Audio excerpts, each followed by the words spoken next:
Hey guys, it's Slave to the Games, and I'm back with another clan video for Bloodlines 2. This time we're going to be going over the Cappadocians. Thank you guys for choosing to once again hang out with me, and I hope you guys enjoy the video. Without further ado, let's dive straight in to the nitty-gritty details. The Cappadocians, the Clan of Death, were one of the 13 vampire clans of the World of Darkness, detached scholars obsessed with the mysteries of death and the soul. They are now theoretically extinct, having been systematically eliminated through a coup de famille conducted by Augustus Giovanni. Unfortunately for the Giovanni, they may have underestimated what it takes to kill a clan of experts on death. Recently, they are regarded as a bloodline of Clan Hecata. Unique among the antediluvians, Cappadocius viewed the embrace as a unique opportunity to examine the condition of death and unlife. Throughout the early history of the damned, he studied alone. Of all the antediluvians, Cappadocius appears the least interested in politics or power. Even Solid sired Childer and fought in wars. Cappadocius saw no need to do so until he realized he would never find his answers alone. Long after the flood, even after the demise of the second city. Even then, he began with one Chaldee,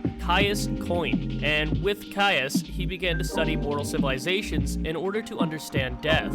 Cappadocian history begins with three events: the embrace of Caius, which creates the clan proper, the first visions of Cappadocius, which would guide the future of the clan even towards its extinction, and an encounter outside of Jerusalem. There, Cappadocius encountered a lone traveler who introduced him to the nameless god, who would become the goal of all Cappadocius projects. The first of these projects was the construction of Ripjaws, the vast temple complex at the mountain of the same name. This site became the Cappadocian headquarters, containing a monastery and the home of the antediluvian and his oldest Childer. Ripjaws became the heart and research center of the clan, with the majority of the clan returning regularly to trade discoveries and set clan policy. Cappadocius had a goal, and unlike some more anarchic clans, the entirety of Clan Cappadocian was dedicated to this goal of meeting and then diablerizing God. Cappadocius, a priest in life, was the only antediluvian to adopt a human religion, following Christianity in his own fashion. Cappadocius, a vampire of the I wake up and read for the next 300 years variety, ruled his clan with a project but a relatively loose hand. He was a visionary, not a manager, and the clan was largely controlled by his favored Childer,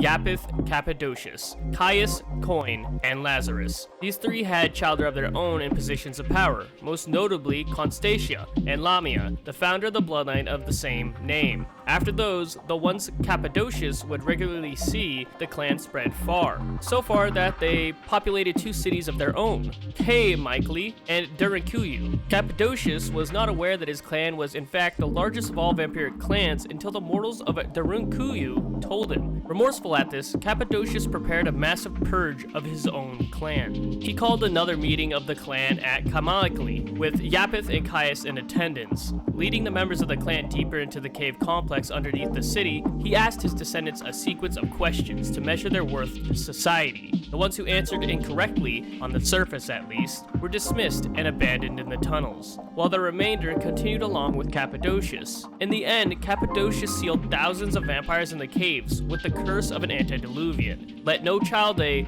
of Cain ever leave through this passage. Let no son of Seth ever enter. There, bound by their clan founder's ward, the rejected Childers starved, frenzied, fed, and fell to torpor. The Feast of Folly led to another reduction of the clan. Lazarus had not attended the gathering. Along with his Childer, he remained in Egypt. At this time, Egypt was close to forbidden for the clan, as the followers of Set would make short work of invaders to their territory. By dint of power and darker measures, Lazarus ensured his safety there, but he and his infitores were severed from the clan, renouncing their identity as Cappadocians for their own projects. Following the Feast of Folly, the founder sought further assistance for the clan in unraveling death's mysteries. Selecting a family of Venetian necromancers, the Giovanni, Cappadocius brought their patriarch into the undead, seeking to complement the Cappadocian mastery of death with insights into existence after it. Embracing Augustus would become the undoing of the clan, however. Augustus Giovanni had his own motives for the embrace, and eventually betrayed his clan, diablerizing the antediluvian and remaking it in his own image in 1444. The Giovanni hunted the clan to extermination by the 19th century, having extracted a promise of non-interference from the Camarilla. The only survivors of the clan were small offshoots, Lazarus and Fitores, the Premesine Giovanni under the canals of Venice. As the Cappadocians fell, various offshoots of the clan mutated in fashions that had already begun before Cappadocius' death. Some of the Infitores decayed physically, becoming mobile corpses. Meanwhile, while other Cappadocians were active beyond the Shroud, waiting. Some accounts have it that a cabal of ancient, powerful, and very angry Cappadocians took advantage of the 6th Great Maelstrom to break through the Shroud, claiming or forming new decayed bodies and seeking vengeance. Others have it that it was the Capuchins' magics, which helped the cabal escape the underworld. Whatever the truth may be, it is known that these Harbingers of Skulls have made nominal alliance with the Sabbath, although it would be more appropriate to say that they are the enemies of a Camarilla which sold them out. Another group of Harbingers have made alliance with the Tal Mahira, assisting that sect with its underworld affairs in return for the opportunity to study the Dark Umbra. In addition, 2 legacies of Clan Cappadocian exist within the Giovanni. The Premesines, and rare cases called Abbatisms of the Blood. Premesines are old Cappadocians, members of the Giovanni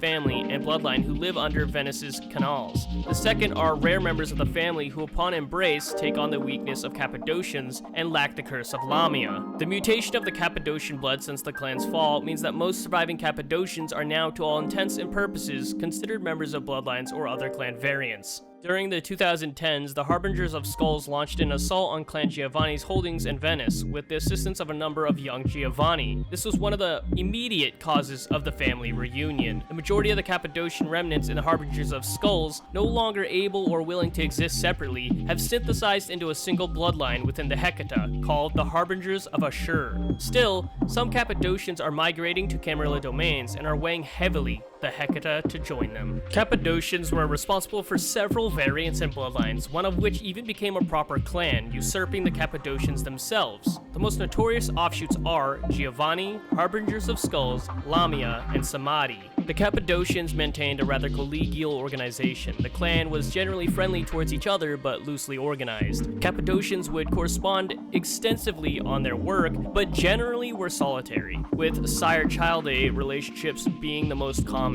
The clan had respected elders, but given the generally loose structure of the clan prestige and power was mostly associated with insight into the mysteries of death and life. The one word that sums up the old clan is passive. The Cappadocians had their own projects and plans and generally focused on those while ignoring the larger affairs of the world. Blessed with an unusually active antediluvian and a generally placid nature, the Cappadocians were much less concerned about Gehenna, political backstabbing, and the other necessities of undead life. This, of course, made them natural targets for the Giovanni. The Cappadocians were well known for partnering with the Ventru, often serving as stewards or aides to Ventru princes. In this fashion, a Cappadocian could acquire what resources and protection he needed to pursue his own projects. The Cappadocians were also highly religious and would often adapt Christian religious practices, even embraced before Christianity. As a result, there were a large number of Cappadocian monks, priests, and the like. With embraces, Cappadocians usually chose scholars or other intellectuals for the embrace. The clan's morbid predilections meant that they often desensitized new embraces by burying them or interring them in crypts shortly after the change. In this way, the Chaldee could acquire first-hand familiarity with death. And with that, guys, we're ending the Cappadocian clan video. Thank you guys for hanging out with me once again. I hope you learned something new. If you did, don't forget to leave a like, subscribe, possibly check out my Discord, Patreon, and merch store. And I will see you guys in the next release. It's been fun, guys. I definitely learned something new. And you know what? I actually kind of like the Cappadocians. Thank you guys for stopping by. See you later.